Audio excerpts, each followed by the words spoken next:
Welcome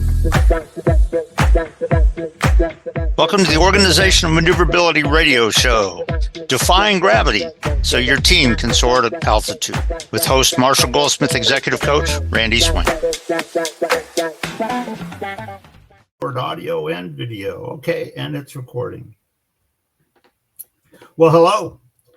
Welcome to the Organizational Maneuverability Podcast Show. I'm executive coach Randy Swaim, and I'm glad to have all that are listening and watching and observing and stuff. And just to let you know, we have a good guest on the show today. His name is Zen Benefiel, and I'm honored to have him here today. And so at this point, Zen, if you will, take a minute and just introduce yourself so that the listeners kind of know a little bit about you. All right. Well, there's a lot to know about me. I'll give you a little bit. As long as we're done by midnight tonight. No, I'm just kidding. Well, we might be able to manage that. Had an interesting introduction in life. I was orphaned and adopted. And so that kind of drove my curiosity for connection my entire life.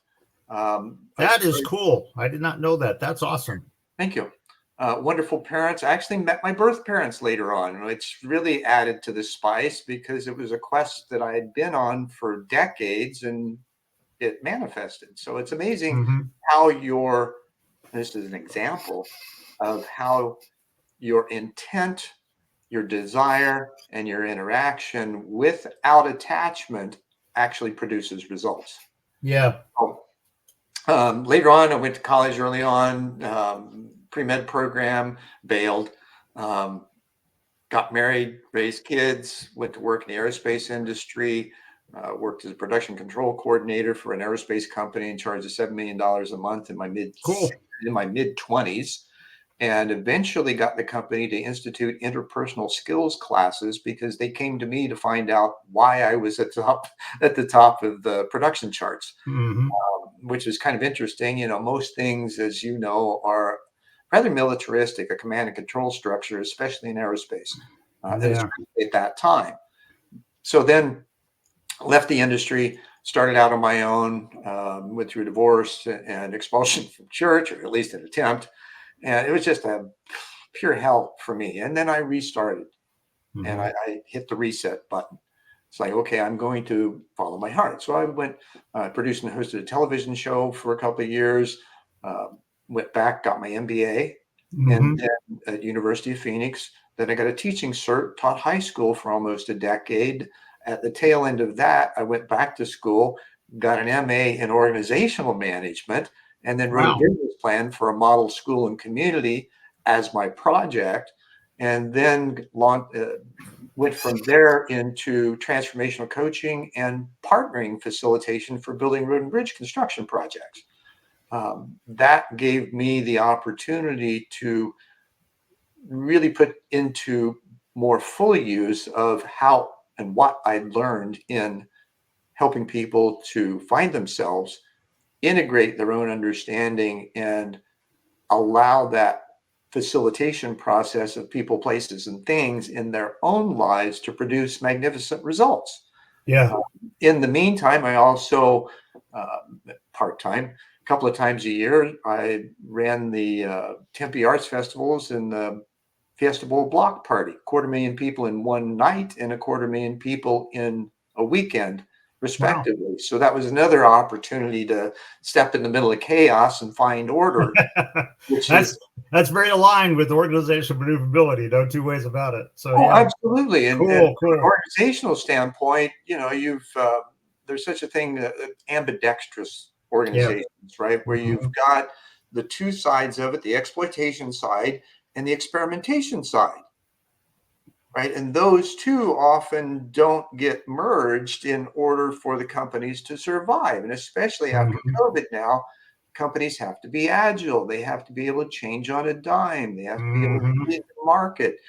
Most importantly, the workforce boundaries have changed from their perspective. They don't want to be manipulated, controlled, used as fodder to produce widgets for profit.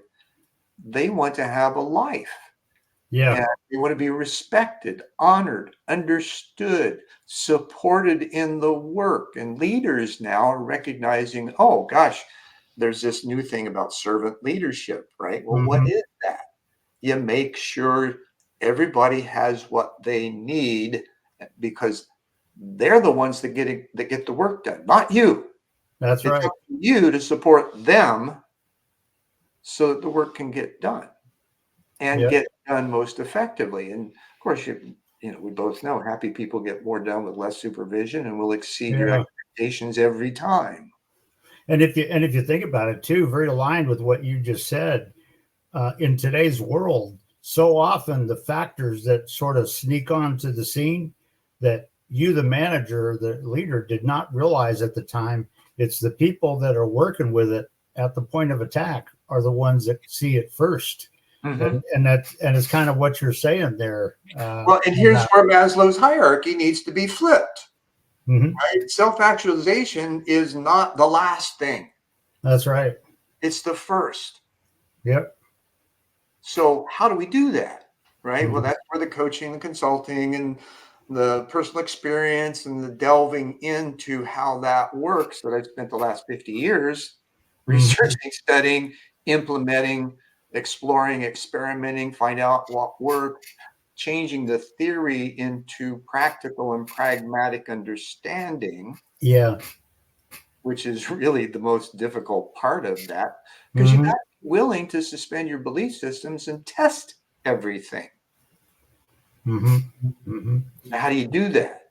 Well, you see an instance and you sit, you ask questions, you're curious. Mhm. You don't project a prescriptive order or solution based on what you think might work, because, as you know, things aren't set up in thinking, they're set up vibrationally with even, and I know that kind of broaches the woo-woo part of things, but it's not really Yeah. woo anymore. These are things that spiritual adepts have understood for millennia. Now it's in science that everything is energy. Well, how does that energy work? You feel it, you sense it, you don't think it, you respond to it, you So ask questions. yeah, and if you think about it, so much of our thinking today is not just in defining what we do, but it's about Control. it's about awareness of what's really happening and our ability to process and gain some understanding of what the real Absolutely. thing Hopefully that's is where it's happening. going, And right? that is what is so often missing. And that is Well, that's true. what I'm saying. Most of that thinking is about the number one thing, and that's control. Hmm. And VUCA even increases that desire for control because Yep. you're And if dealing with an unknown. And so you've got to get comfortable in the uncomfort. hmm hmm How do you do that? Again, you're curious. You step back, you ask questions, you observe, you sense first. hmm There's an ancient philosophy that the indigenous have offered, and it's called the three brain system: the gut, the heart, and the head. Yeah. And you Yep. process in that order, right? We know that medically now, scientifically, there's Mhm. more neurosensors in the gut than there is in the head. Well, why were we designed that way? Mhm. We don't use it. Our bodies are instruments. We forget about them. We operate from the shoulders up Mhm. and then shove all of that back down into the body and wonder why we are sick or diseased or uncomfortable or Yeah. a mess, which Yep. can happen. So how And do you get through that? yeah, and it's interesting because it's so what a lot of people forget about is when you look at the concept of neuroscience. Yes, the brain assesses a lot of that, but so many people just want to go in with dictating their own thing, and if it's not what I wanted it to feel like, then I just don't do it. Well, But you've got to off your a true brain thing in the way your brain processing works is to get a sense of what I'm experiencing, like you said, down here sometimes, well, and really understanding and processing it. the body is a transceiver. Yep. We have neglected understanding it Mm-hmm. as part of that self-actualization, self-realization process. Yep. right? And the only thing that we truly, really want, honestly, is to love and be loved. Mm-hmm. Now that sounds really far out, doesn't it? And Mm-hmm. yet, when I spoke those words, how did it feel? How did it land with you? Mm-hmm. Yeah, and it's interesting too, because it's something that's very important for understanding the real situational awareness of the situation. There's a lot more to it than just the rote, superficial academic stuff, and that's what a lot of people You don't need to know realize in that. today's You know, world. that's the Yeah, reason I you got do. degrees. One, the MBA was the hard skills. The MA was the soft skills. So now Mm-hmm. I have proof, right, that I understand this stuff. I did already. However, the world requires credentials.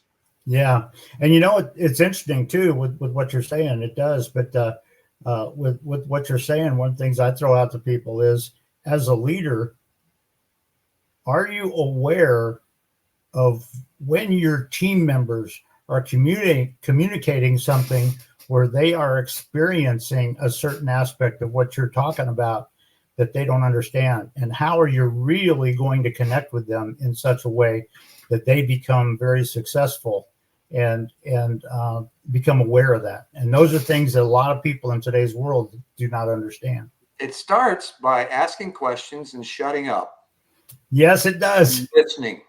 Yes, it does. Not just listening to respond, but listening to understand. You know, I had a great mentor, lawyer. Um, he's actually the Western attorney for the new Karmapa, which is one of the Buddhist lineages. Mhm. He's Jewish by birth, right? Yeah. At any rate, he has black belt in Aikido, is an instructor, was president of the American Society for Alternate Dispute Resolution for a number of years. And he Mhm. says there really is no conflict. There's only misunderstanding. Whoever comes to the table arrives with their own dictionary and they speak and listen from it. Mhm. Until you understand the others, you're not going to communicate. That's You're right. always going to have missed understanding. Yeah. Yeah. And it's amazing how many times when I'm working with a client or just people that I'm leading kind of thing, also, it's amazing how many times where I've asked a question. In fact, my autobiography kind of mentions one or two times of this, where I ask a question and then I do this. I go, because I don't just dictate to them something that I want it to be. I let them truly process and sort it out and really experience that with them. And Absolutely. it's a key difference. And it's a real coaching, facilitative leadership Well, style. and when because of your own acumen and understanding and observation capacity and Mm-hmm. willingness to be in that place, then you can ask the questions, knowing what the trends show and where you want to take Mm-hmm. them. You can ask the questions that guides them there, and they find their own answers rather than you giving them. Mm-hmm. Then all you need to do is corroborate, confirm, and then execute, right? That's true. That's true. And well, I tell you, that is key. And let me ask you this, I mean, you don't have to give any, names or anything like that. So we want to be ethical with it. But can you think of particular situations where you were involved with somebody and and you saw sort of a revolutionary thing happen with them in the way you were maybe interacting with them in their situation or whatever? Yeah, Well, like I say, you don't have to give any names or anything like that, but just an instance came up right away, and this was in my partnering session facilitations. okay. It's the only one that I was brought into for a refresher. Oh, okay. I didn't, Okay. I didn't do the original one, but I was hired to do the refresher. And it was with some construction companies here, or a construction company here in Arizona on a fairly large project, northern Arizona, and they were having problems. Hmm.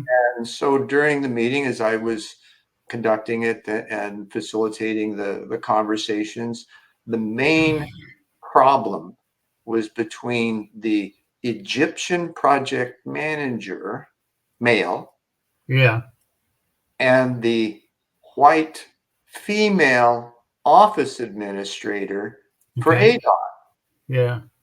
So it was cultural. Mm-hmm. Nobody saw it. But in the room, as I'm having this discussion, it was obvious, right? Mm-hmm. Mm-hmm. So I brought it out. Yep. And the simple recognition of, for lack of a better, what is, Mm-hmm. no emotions, just the facts, ma'am. That's right. That's right. Yep. Yep. Then you can look at it and extricate the conflicting emotions in it, because that's the core of what happens in that division or diversion Mm-hmm. that isn't project aligned. Mm-hmm. Mm-hmm. So then And I took we had a meeting, there was probably 25, 30 people in it. And mm-hmm. in the break, I took the two of them aside and we had a conversation that here's what's going, because I didn't want to embarrass them right? Because those kinds of things, when you're calling somebody out and Yeah. asking them to step up, you can't do that in a major room. And I find it really appalling when I go to these self-development workshops where that's the first thing they do. Yeah. They call people up and they disassemble them. Yeah. That's horrific. Yeah. And people pay money for that. Yes. Anyway, so But not that's valuable. And I'll tell you, it's kind of interesting, very aligned with what you're saying. There's been two times, and this was like a couple, 2 decades ago, even before I officially became an executive coach and everything, that I realized that a coaching facilitative style was kind of how my leadership was being developed and everything, even though I didn't realize it at the time. But I was training a group of pilots on kind of a collateral aspect, and one of the groups were instructors, and actually really in both groups they were instructors in 2 different companies that I was with and everything. But what was amazing on one time, you could tell that as just before we started the class, you could tell they were struggling with something inside and in here and everything. And what I did is I kind of let them kind of talk a little bit, and I mean a little bit, not 30 minutes or anything like that, or not 25 minutes or anything, but let them talk a little bit about it. And I listened. And in one case, there was one person who, was kind of hearing the discussion of what they were saying and all, and went up to talk to the facility manager kind of thing.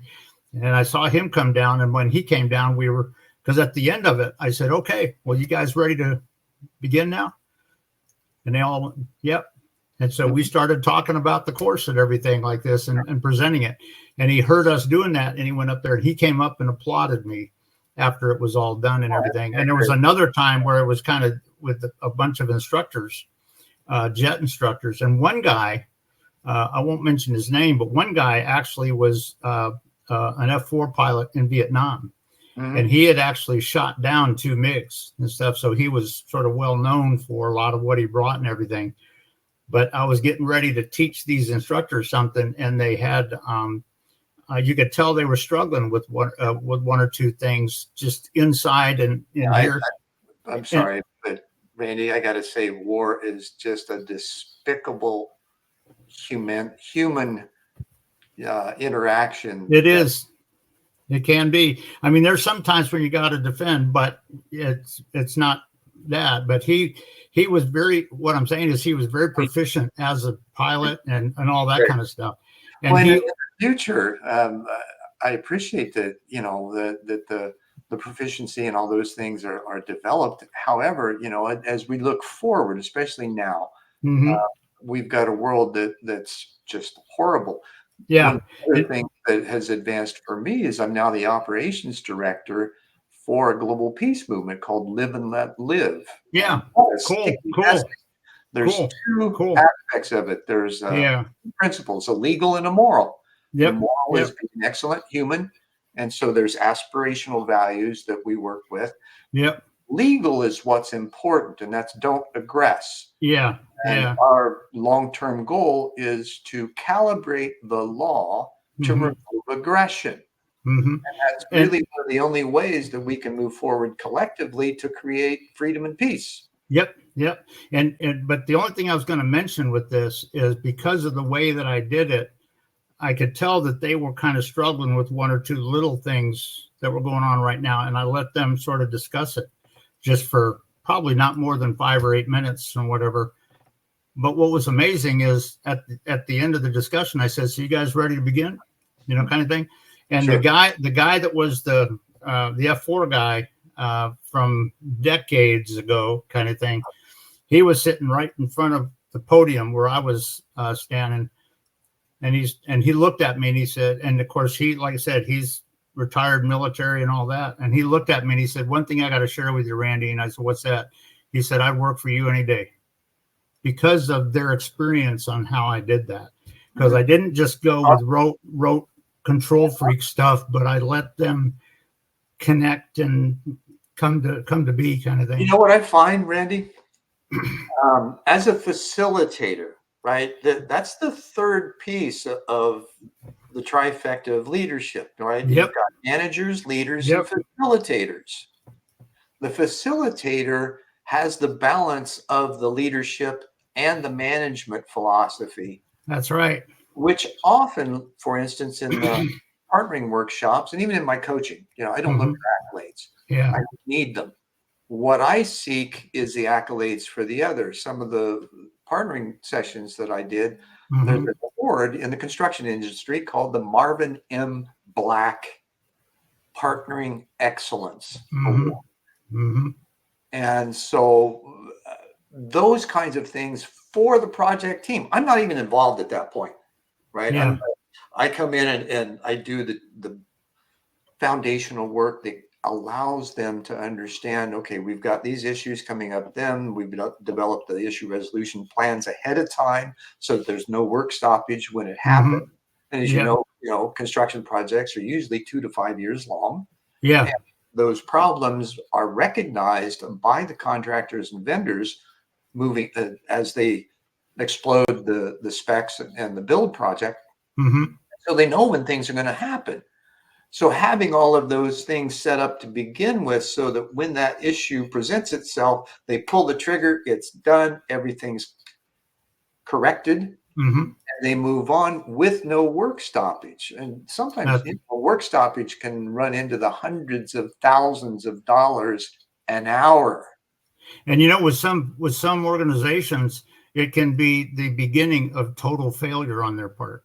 And Absolutely. And so what you're saying is totally true on that.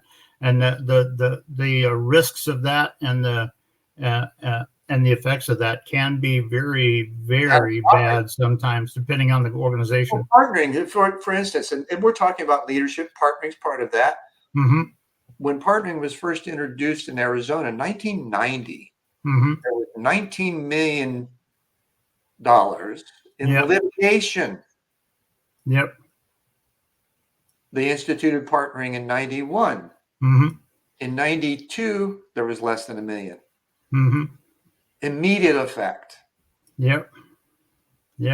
So all of these kinds of things, and even in organizations, the more communication, the more camaraderie, the more opportunity you give the employees and staff to interact and be part of the process. Gosh, that just sounds like it makes sense, doesn't it? It does. And I'll tell you, very aligned with what you're saying is the aspect of real success very often happens in the way that you're creating a real synergistic feeling in your team. And when they feel like they're really connected like this and everything. And when you look at the neuroscience of some of the chemicals that your brain can release when they feel that synergy and that oneness and that, wow, I'm so glad to be a part of this. They become very radical. You just triggered another really wonderful memory. Cool. And how I got the nomenclature, or a title, if you will, possibility coagulator. Cool. I was amazed when that came. So Dudley Lynch wrote a book back in the 80s called The Strategy of the Dolphin, and it was an organizational management book.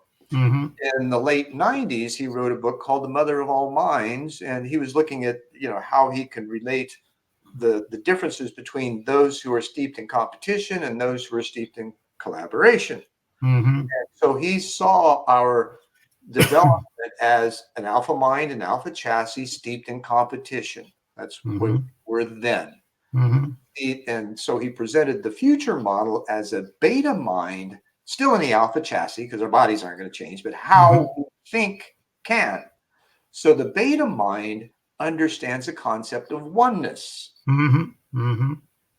Doesn't necessarily know how to implement it, because that's, that's right. therein is the VUCA, and that's why we have it, because there's this inner sense that people have of a collective activity of being a human race, not more than a human race, of being a human family.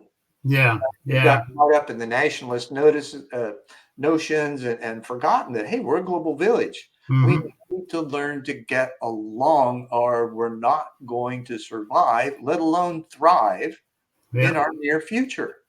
And if you think about it too, from a leadership standpoint, one of the big things, and I've told people this before, is very aligned with what you're saying too, is one of the big things that is your role is to help everybody on your team sense not only that synergy, but that the team believes in them. And there's this aspect of deep inside of us that when you truly feel and experience that, magical results can happen. Absolutely. And this is how, when I was in the aerospace industry, I first realized, okay, there needs to be a bridge between best practices in both business and spiritual practices, right? Yeah. And so I was thinking, all right, what kind of business name could I come up with to register? And the thought of Be the Dream. So I registered that in January of 1988. Hey, that's the banner that I use for coaching. Everybody has a dream. We help to achieve it. Now, what we don't realize is that dreams that we have early on, we aspire to achieve. We don't necessarily know how they're going to take place. I have a perfect example. You were talking about your autobiography. I wrote a pseudo autobiography of over 1,000 pages that I reduced to 500. And then, so in 1990, I produced and hosted a TV show called One World, where I talked to people about how they got where they were at, what prompted them to do what they're doing from both inner and outer perspectives, what fears they encountered, how they overcame, how they saw that fitting in with a common human experience around them, what advice that they could offer to overcome that. Well, at that time, I wanted to emulate two people, Bill Moyers, who I'm sure you're familiar with, and Jeffrey Mishlove. He's well known, but not in every circle, right? Jeff had a PBS program at the time called Thinking Aloud. And I hoped someday to be worthy of an interview with one of them. That was in 1990. 2018 rolls around. I get a voicemail from a website that I manage. It's Jeffrey. And he says, hey, I just did an interview with the person, and I think your audience would like it. Would you take a look at it and see if you can help promote it? And I was like, wow, I'm thinking, when I first heard his voice, I recognized it. Excuse me, before he even announced who it was. And so I listened to the interview, did a blog post, sent the link to it to him, along with a PDF copy of my autobiography. It's called Stubbing My Toe on Purpose. Subtitled Toe Being Theory of Everything. And it's subtitled A Seminal View of Consciousness, Cosmology, and the Congruence of Science and Spirituality. Well, 3 days later, I get an email from him. Hey, would you like to come talk about it? So here's a 28-year dream come true that I didn't particularly work for specifically, yet I held the integrity that I had in the initial desire for it, and knowing that I'd have to maintain that that integrity in my own life, how I worked, behaved, acted, produced, all of those kinds of things, Yeah. for any of that to even become possible. Yeah. Yeah. And that's key, because, as leaders and all that, we have to model all that we're talking about and everything. Absolutely. And that's a key aspect of leadership. And it's not just about controlling people. It's about helping them experience what we're modeling. We're like little kids in the workplace, right? We watch our parents and we observe how they behave, not what they say. That's right. That's right. Cool.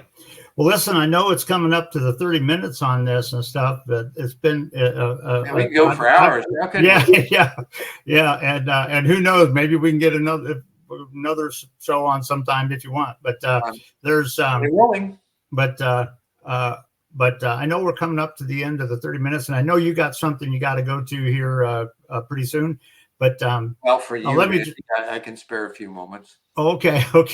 Well, I was just going to say I appreciate that. I'll take that as a compliment. Thank you. I've been an honor to have you on the show today. But let me just share anything that you would like to leave that would be sort of the closeout.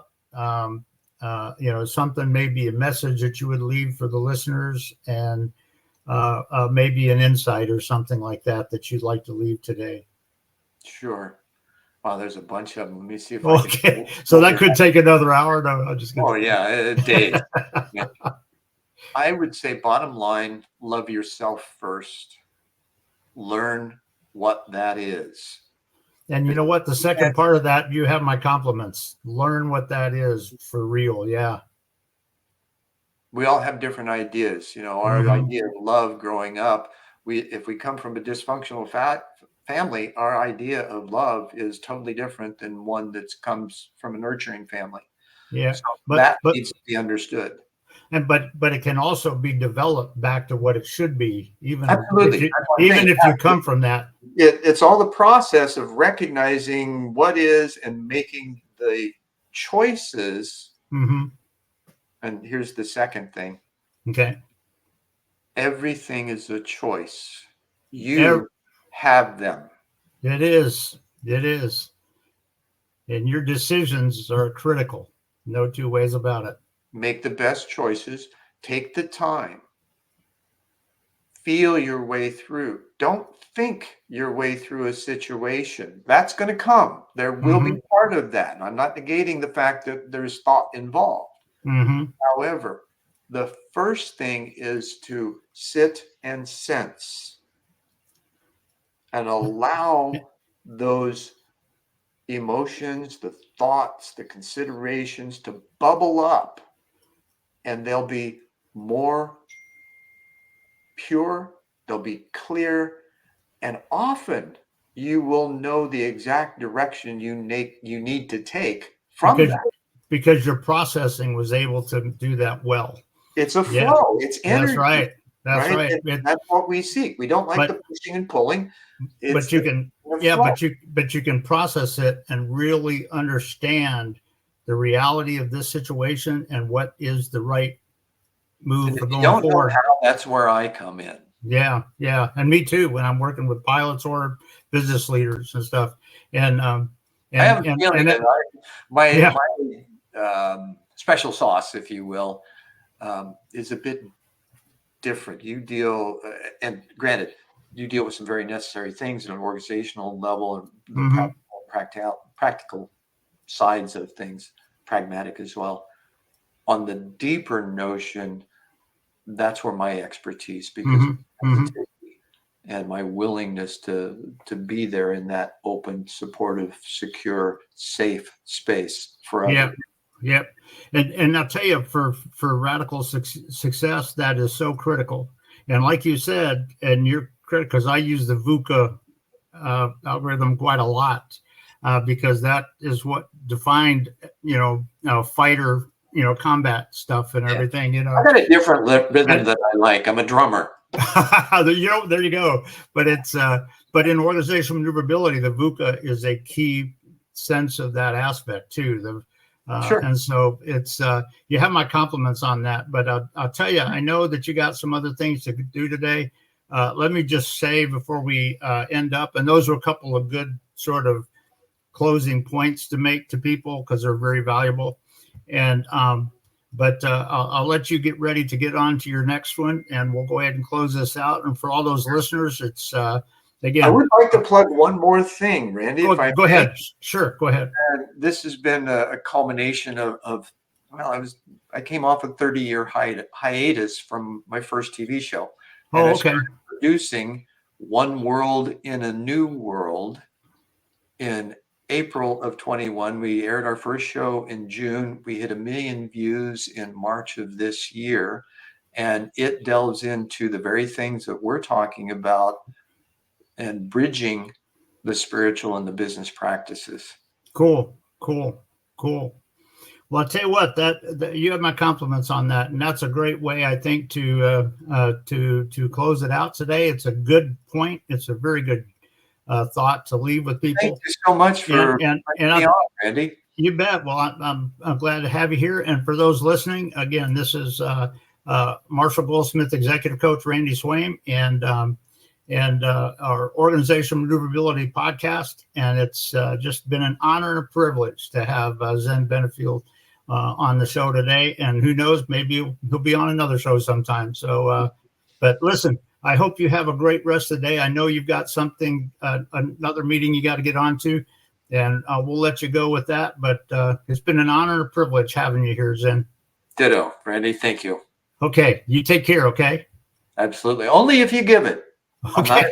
You know what? There you go. That's leadership.